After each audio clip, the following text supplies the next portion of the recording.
Yes, magandang araw mga kapatid. May magandang tip ako sa mga food vloggers nating kapatid.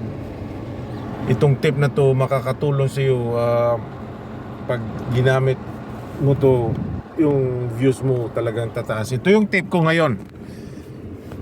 Pwede ba pag nag food vlog ikaw, isama mo yung anak mo, masama dun sa pagkain mo, hindi na ikaw lang yung lumalamon, kumakagat ng masarap na pagkain. Ano ba yung kwenta nun?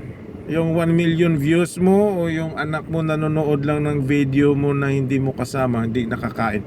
Halos lahat ng video mo, ikaw lang kumakain. Kung may kasama kayong katropa mo rin, nako. So yun lang pakiusap ko. Isama mo rin yung anak mo pag nag food vlog ikaw. Yung 1 million views mo, pagkasama mo yung anak mo, doble yung positive nun, yung outcome, di ba? At least nandyan yung anak mo, busog din, hindi lang ikaw.